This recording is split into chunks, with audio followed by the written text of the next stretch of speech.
পুরান হাভেলিতে যাও, পুরান হাভেলি। এখানে কি আমরা টেন্ট করব? দাও তো সেলিম, এই জায়গায় টেন্ট করতে পারবো না। কে নিয়ে যাবো? তুমি অ্যাডভেঞ্চার করতে আইসা ভূতের ডর ডরাইতেছো?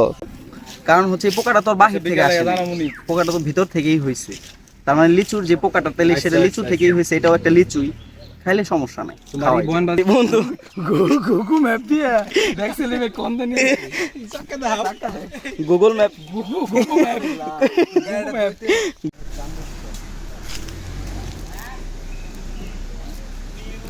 বন্ধু, এই গাছের গুলা কি ঠিক আছে?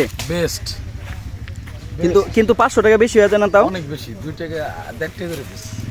ঠিক আছে। দাদু, জুয়েল দাদু, জুয়েল দাদু কি বলো? ওইটাই। দাদু কি বলেন? ওইটাই ঠিক আছে দাদু, what do you feeling now? নাই। এক দুঃসাহসিক লিচুর অভিযান নিয়ে আপনাদের সামনে হাজির হয়েছে আজ।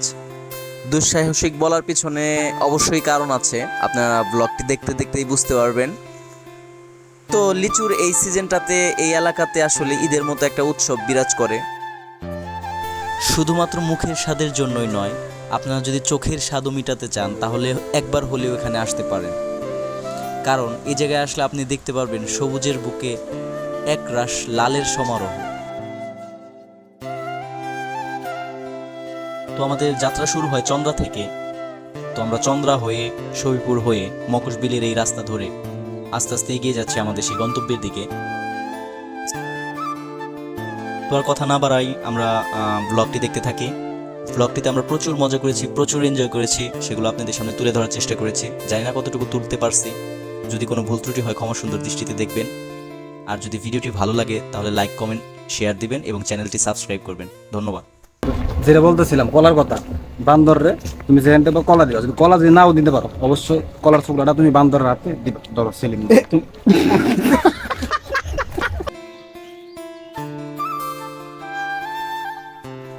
তো আমরা চলে আসছি পিরোজালি, গাছে গাছে লিচু। তো লিচুর এই সিজনটাতে এই এলাকাতে ঈদের মতো একটা উৎসব বিরাজ করে। সেলিম, আমরা আসছি কয়জন? আমরা আসছি 5 জন। আমরা 5 জন আসছি, 50টা বাগান ঘুরুমু, ঠিক আছে? এক একজনে 2টা করে লিচু খাম, তাহলে কয়টা হয়? এক একজনে 100টা, তাহলে 5 জনে 500 লিচু খাইয়া আস্তে আস্তে বাসায় চলে যাবো। কেন মনে আছে আজকে কিনুম না, দাদু কি বলেন? ওইটাই ঠিক আছে, মিশন স্টার্ট করা লাগবে। হ্যাঁ, চলো এখন আমরা বাগানে যাই, বাগানে যাবো আর লিচু খাবো। দুই বন্ধু করতেছে বাগানে। আমার সূর্য উঠাই আমি তো মাল লাগা। সেলিম কি লিচু কিনতে আসছো? এটা ছেড়ে দাও, এটা এখন দেখতে মানে সাইজ অনুযায়ী মানে সাইজ। আচ্ছা, এটা কোথায় আসছো? কোথায়? পিরোজালি হ্যাঁ, লিচু। তো আমরা আসছি লিচু খাওয়ার জন্য। লিচু কিনি বা না কিনি ডাজন্ট ম্যাটার, খাইতে তো সমস্যা না। আল্লাহর সৃষ্টি, আল্লাহর দান, আমরা খাইয়া দেখতে পারি, তাই না? লিচু খাওয়ার পূর্বে আপনারা এই যে ভিতরে এটা দেখবেন, এখানে অনেক পোকা থাকে। যদিও এখানে পোকা থাকে, তবুও এই পোকা সহ আমরা খাবো। কি কারণে খাবো? কারণ হচ্ছে এই পোকাটা তো বাহির থেকে আসে, পোকাটা তো ভিতর থেকেই হয়েছে। তার মানে লিচুর যে পোকাটা তাহলে সেটা লিচু থেকেই হয়েছে, এটাও একটা লিচুই, খাইলে সমস্যা নাই। দাম বেশি হওয়ার কারণ কি? কোথায় আসছো অবি? আমরা আসছি পিরোজালি কিসের জন্য? লিচু বাগানে। তো বন্ধু বান্ধব সবাই মিলে আসছি লিচু খাওয়ার জন্য। এই দেখেন আমাদের পুরা গ্যাং লিচু খাওয়ায় ব্যস্ত। হ্যাঁ, পোকা লিচু খাইতেছে। মামারা যদি সাশ্রয়ী মূল্যে দেয় তাহলে এখান থেকে চিন্তা ভাবনা আছে নিয়ে 500-600 বাসার জন্য নিব। খেয়ে যদি ভালো লাগে 1000-1200 ব্যবসার জন্য নিব। কি বলেন দাদু, জুয়েল দাদু? জুয়েল দাদু কি বলো? ওইটাই। এই গাছের লিচু গত বছর অনেক ভালো হয়েছে, এই বছর খরার কারণে এই লিচুর সাইজটা একটু ছোট হয়ে গেছে। আচ্ছা আচ্ছা, মানে গাছের লিচুগুলো আর একটু বড় বড় হয়, তাই না? যার কারণে বিষ কীটনাশক কিছুই দিতে পারে নাই। সব খায় না, ইচ্ছা করে দেয় না, খাবার জন্য। কারণ এরা খায় নিজেরাও, আর বিষ দিয়ে গেছে দিবে গেছে পোকা হইব না। আর বিষ দেয় নাই কারণে পোকা ধরছে। আর পোকা যে লিচুতে আছে এটা ভালো লিচু, পিওর। কৃষি অফিসার এখন 1000 এর অর্ডার দিছে, এখন তো ব্যাংকে রাখে না লোক পাঠায়। কি যারা মনে করেন অরিজিনাল ব্যবসায়ী, এরা আপনি একদিন পর পর বিষ দিছে, তাতে দেখা যাচ্ছে যে শরীরের জন্য এটা ক্ষতিকর। ঠিক আছে, ওটার মধ্যে কোনো ধরনের পোকা পাবেন না। বুঝতে পারছি। আর এই যে বাঙালি তো এগুলো বুঝে না, এগুলা বোঝে না, ঠিক আছে। তুলনামূলক এই যে এই গাছের লিচুটা মোটামুটি আর কি ভালো। লেচুটা এগুলো হলো বোম্বাই লেচু। বোম্বাই লিচু জাত হইলো যেটা খুব আমরা আমাদের ভাষায় বলি গোলাপি, ওটা হলো গোলাপি। আর এটা এটা কি জাত? এটাও গোলাপি। রাতে কি ওই গাছের গুড়ে ওই যে মসজিদের পানিটা আসার কারণে আচ্ছা, একটু পানি, পাইছে, হ্যাঁ, সেচ পাইতেছে ভালো। সেচ পাইতেছে, এই জন্য বড় হয়েছে। হুম।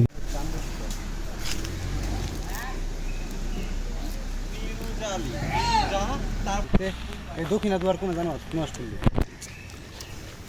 এইটা হচ্ছে লিচু। ঠিক আছে বন্ধু, আমার কাছে হ্যাঁ দেখি একটু। কত রঙের ছবি আছে কক্সবাজারের, এর ভিতরে একটা রঙের ছবি আছে আমার কাছে, একটা আরেকটা জমলো। এ বন্ধু, এই গাছের গুলা কি ঠিক আছে?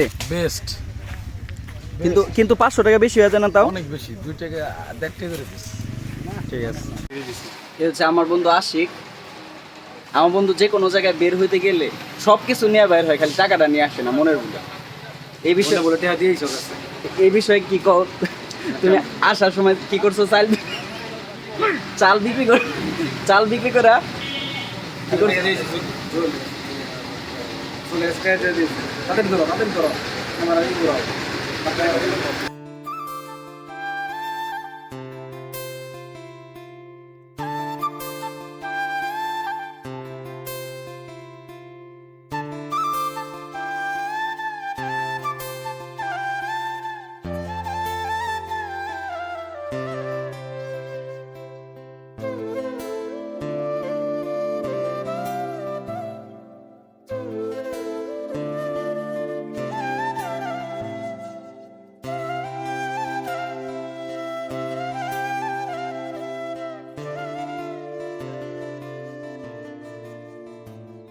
गुगु मैप भी है, देख से में कौन देने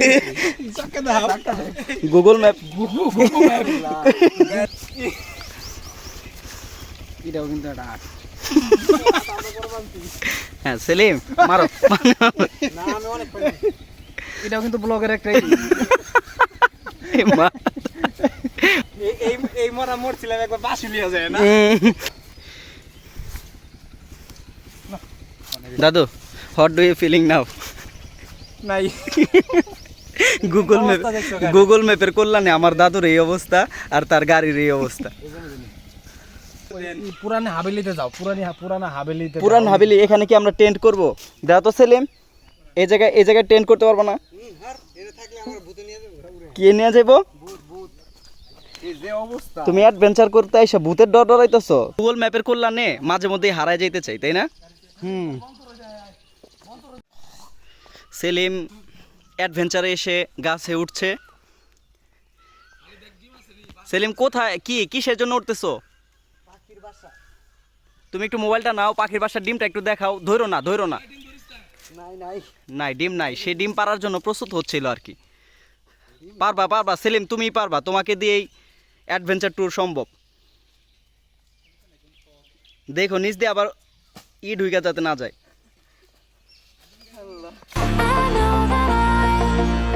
Gotta stay away from all your games, yeah. I know that I found somebody else to love me one day, yeah. You'll realize the grass ain't greener on the other side, no. You did me dirty for the last time, so now I gotta say goodbye.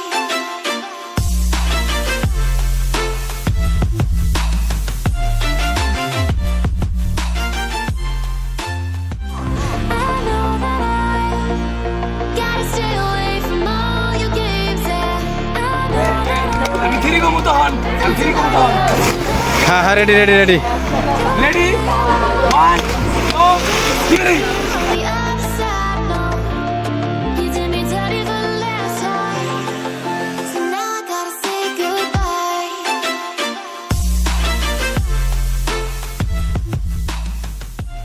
বছর ঠেদে মাল দেখ পারাইছি, মাল কি সাইল বেসার টাকা দেখো আইছো? মাল দেখ পার। সাইল বেসার টাকা দিয়ে এই যে এটি দেখবার আইছো? তে কো তোর সাইল বেসার টাকা কো? চার বছর টিয়া মালে খেয়ালাইছি। তো সেলিম কি পানিতে নামছিলা? পানিতে নামছি, কিন্তু আমার যাওয়ার কোনো ইচ্ছাই নেই আজকে। মানে আমি, আমার বাসা অশান্তি, আমি এই জায়গায় শান্তি পেয়েছিলাম। তো আমরা আমাদের আরও একটি সুন্দর দিন আপনাদের সামনে তুলে ধরার চেষ্টা করেছি। জানি না কতটুকু তুলে ধরতে পেরেছি। যদি কোনো ভুল ত্রুটি হয় ক্ষমা সুন্দর দৃষ্টিতে দেখবেন, এবং আমাদের ব্লগটি যদি ভালো লেগে থাকে তাহলে আমাদের ইউটিউব চ্যানেলটি সাবস্ক্রাইব করবেন, এবং যদি ফেসবুক পেজ থেকে দেখে থাকেন তাহলে পেজটি ফলো দিয়ে রাখবেন। অনেক ধন্যবাদ।